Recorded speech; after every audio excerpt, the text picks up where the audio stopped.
Bem-vindos, hoje estamos à conversa com o Comandante Operacional do Distrito de Vila Real, Carlos Silva.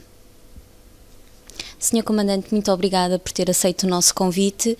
A época crítica de incêndios florestais já terminou. Assistimos a vários incêndios um pouco por todo o distrito. No fundo, acha que isto os fogos acabam por ser provocados pela falta de sensibilidade das pessoas, ou seja, as pessoas acabam por não tratar bem as nossas matas e por isso é que há tantos fogos florestais, ou é mesmo um fenómeno natural que não é possível controlar? Bom, antes de mais, obrigado pelo convite que me fizeram para estar aqui nesta conversa convosco.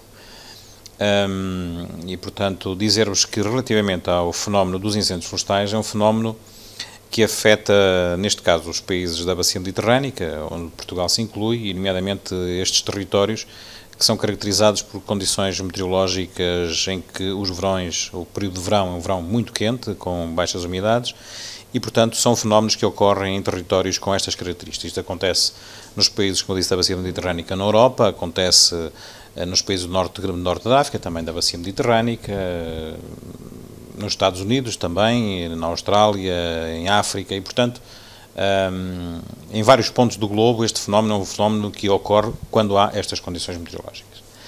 Naturalmente, aquilo que nós temos visto e temos identificado ao longo de muitos anos, através do apuro das causas dos incêndios florestais, um trabalho que já vem sendo feito há muitos anos, há mais de 30 anos, aquilo que se comprova é que os incêndios florestais que ocorrem nos nossos territórios e no nosso país são em mais de 98% devidos a causas humanas.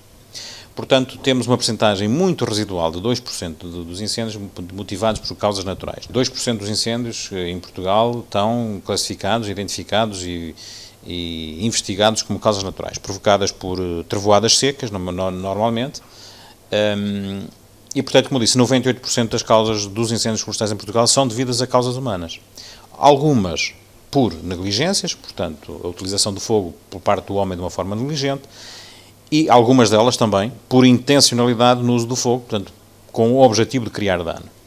Aquilo que se tem vindo a verificar também do apuro das causas é que mais de 60% das causas identificadas, das causas, portanto, com origem humana, portanto, causas com origem humana, mais de 60% são devidas a negligências, ou seja, é o homem que, através da utilização indevida do fogo e de uma forma descuidada, provoca os incêndios. E, portanto, nestas causas, nomeadamente na nossa região, a principal causa que temos aqui presente tem a ver com a renovação de pastagens, ou seja, ancestralmente e de uma forma tradicional, os nossos agricultores, os nossos pastores, que pastoreiam o seu gado, necessitam de colocar fogo nos espaços florestais para renovar os pastos para o gado, para alimentarem o gado. Naturalmente que há intencionalidade também. Portanto, há muitos cidadãos que têm um comportamento doloso perante o espaço florestal e, portanto, colocam o fogo numa perspectiva de quererem destruir, de quererem estragar, de quererem, ou por vingança, ou por um conflito qualquer, ou por um ato de vandalismo, ou até mesmo por demência, algum tipo de demência identificada com o fenómeno de incendiarismo. Portanto, se nós conseguirmos reduzir o número de ignições, provavelmente nós temos o fenómeno mais ou menos controlado. E, portanto, esse é o nosso grande objetivo, que é, através de ações de sensibilização, através de mecanismos penais, portanto, de fiscalização das áreas florestais, reduzir o mais possível o número de ignições, e por isso é um contributo que os nossos cidadãos têm que dar. Um dos grandes problemas é conseguir recrutar, digamos assim, profissionais, neste caso bombeiros, que se dediquem a esta causa. Acha que a profissão de bombeiro devia ser mais profissionalizada, assim como é a GNR e a PSP? Vamos lá ver. O socorro, a proteção e socorro de pessoas e bens em Portugal basicamente está entregue aos corpos bombeiros do país. Os corpos bombeiros têm uma malha têm uma malha territorial, portanto cobrem o território praticamente na sua totalidade, ou tudo na sua totalidade, e portanto são instituições, muitas delas centenárias, seculares, muitas delas, e, portanto, são instituições que têm dado resposta a estas matérias. E têm dado resposta a estas matérias no âmbito do voluntariado, ou seja, nós e muitos de nós, enquanto cidadãos, para além do trabalho normal que temos, para além do nosso dia-a-dia, damos um contributo social, um contributo como voluntários para ajudarmos as nossas pessoas e os nossos bens. E durante mais de 5 séculos, podemos assim dizer, nós temos conseguido resolver e socorrer as nossas populações, E, portanto, basicamente, o nosso socorro em Portugal assenta basicamente no regime de voluntariado dos Corpos de Bombeiros. E, portanto, é um regime voluntário. Mas é um regime voluntário que, hoje em dia, face às exigências que a sociedade hoje tem, ela não assenta já na plenitude naquilo que a gente pode dizer o voluntariado, porque dentro das próprias associações há um conjunto de operacionais que têm uma responsabilidade mais profissional, têm algum vínculo salarial com as associações e, portanto, já respondem de uma forma mais ou menos profissional. Portanto, nós hoje podemos dizer que o regime no seu todo é um regime voluntário, mas que no seu seio desse regime voluntário já há uma parte que corresponde a algum grau de profissionalismo, exatamente porque a exigência que hoje se coloca à proteção e socorro assim o exige. Nós hoje temos 8 equipas de intervenção permanente no nosso distrito e que bem responder um pouco exatamente a isso. Há necessidade que as associações tiveram e que os municípios sentiram de que o socorro não podia ser só feito com base no voluntariado, teria também ser feito com base num determinado grau, em pouca quantidade, de alguns profissionais. Isto, nomeadamente, na primeira resposta. Porque hoje os nossos cidadãos, quando necessitam do socorro, hoje não se compadecem com uma espera para lá daquilo que é o limite do razoável, que é o tempo de deslocação até esse incidente. E, portanto, o que acontecia antigamente no socorro era que ou tocava a sirene nos corpos de bombeiros e vinha quem estava disponível ou quem podia ser libertado dos seus trabalhos. E, portanto, esse tipo de resposta hoje os cidadãos já não aceitam esse tipo de resposta. A época de incêndios já terminou há algum tempo, inicia-se agora um trabalho ao nível das condições atmosféricas, nomeadamente a chuva, a neve. Que tipo de conselhos é que pode dar a toda a população para que se precaverem para estas condições? Eu começaria por dizer, de facto, nós terminamos mais ou menos a 15 de outubro, embora nós estejamos ainda na fase delta do dispositivo de combate a incêndios florestais, portanto, o que terminará a 31 de outubro, mas a nível do empenhamento distrital, o maior empenhamento distrital terminou no dia 15 de outubro, da fase de incêndios deste ano. E, portanto, é um período em que, do ponto de vista operacional, há um maior empenho de meios e recursos, porque o fenómeno, nesses momentos, no período de verão, é muito mais intenso e, portanto, exige um maior empenho de meios. E, portanto, isso também ocorreu este ano. Os resultados este ano foram extremamente positivos no nosso distrito. Não foi o mesmo em alguns distritos do país, nomeadamente mais no centro e também no Algarve, mas no nosso distrito as coisas foram muito positivas, apesar de termos um volume, ou melhor, um número de ocorrências maior do que em 2011 e maior do que a média dos últimos 5 anos, nós não tivemos uma correspondência na área ardida, ou seja, nós tivemos uma área ardida significativamente menor.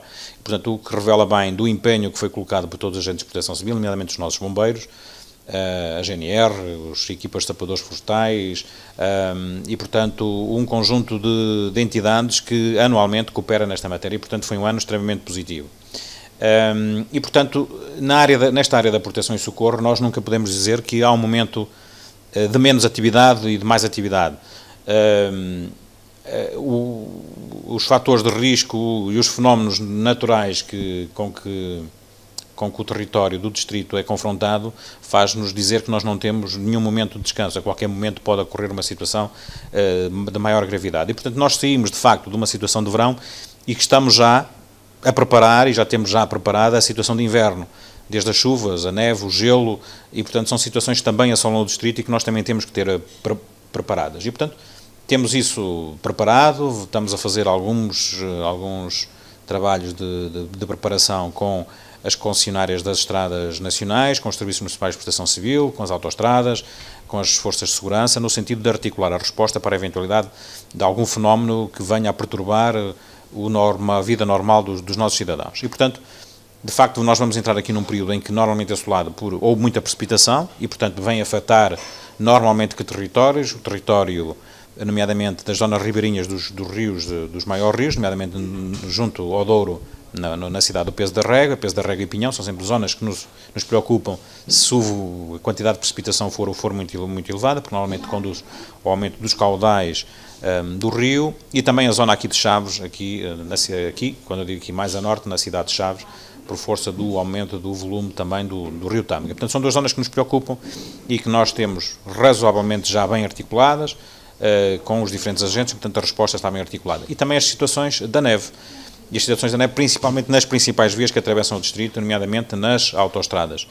E, portanto, isso está articulado com os concessionários, no sentido de se responder cabalmente a este fenómeno, e, nomeadamente, também com os serviços municipais de proteção civil dos nossos concelhos, que também eles próprios se têm munido ao longo dos últimos anos, nomeadamente ao longo do último ano, de equipamentos para fazer face a esse fenómeno. Os conselhos que a gente dá para este período de inverno aos nossos cidadãos, basicamente, têm a ver com as preocupações relativamente à chuva, nomeadamente para que mantenham os sistemas de escoamento de águas limpos, de maneira que as drenagens das águas se façam, que não haja inundações, e, portanto, isso é extremamente importante, que em momentos de queda de grande pluviosidade tenham o máximo de cuidado, por exemplo, na condução nas estradas, porque há fenómenos de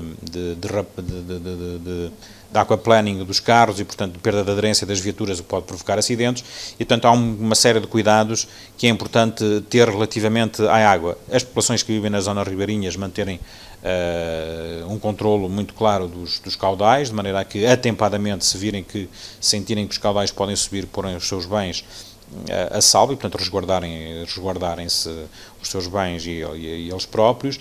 E depois, nas situações de neve, a situação de que a necessidade, nomeadamente, das dificuldades de condução, de transpor algumas estradas.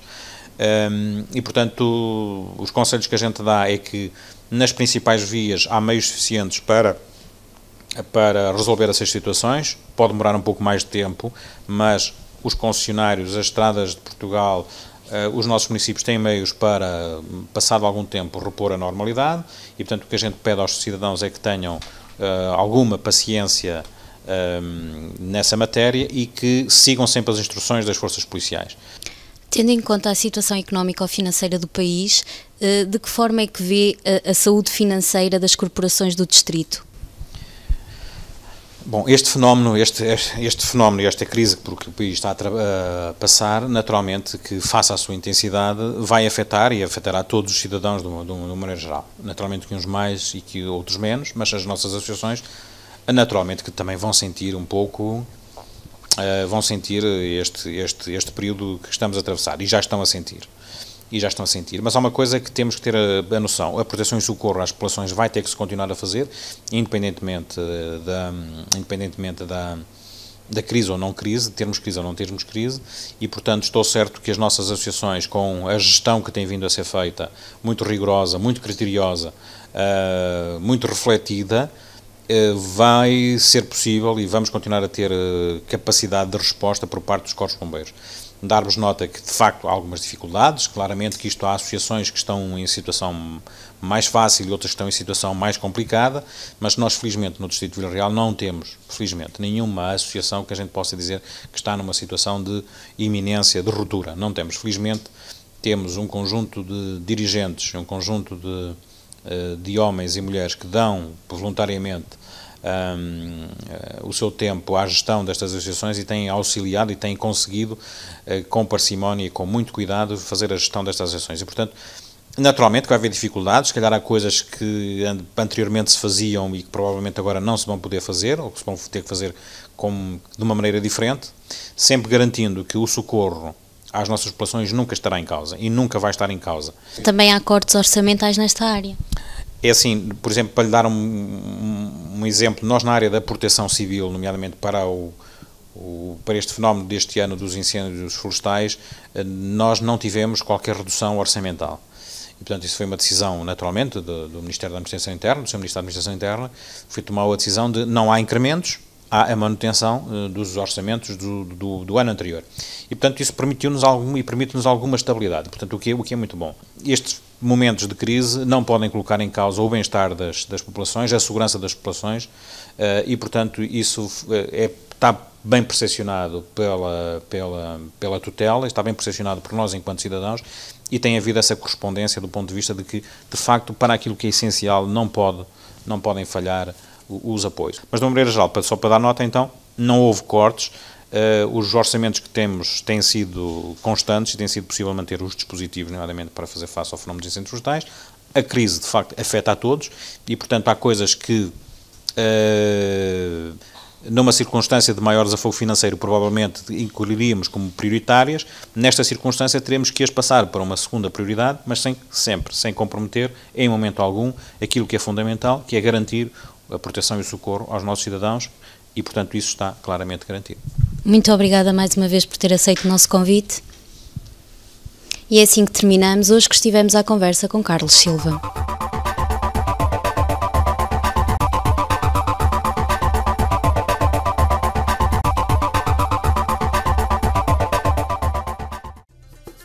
Engimag em Valpaços, o seu parceiro de excelência. Miel Automóveis, uma escolha com segurança. Farmácia Pimentel, tradição e modernidade, cuidando do seu bem-estar por gerações. Intermarché de Valpaços, porque se quer qualidade é no Intermarché. Farmácia Almeida Souza, dedicação que prolonga a sua saúde. Cabeleireiros Calilé, visite-nos. Farmácia Nova de Valpaços, porque se faz bem, a Farmácia Nova tem.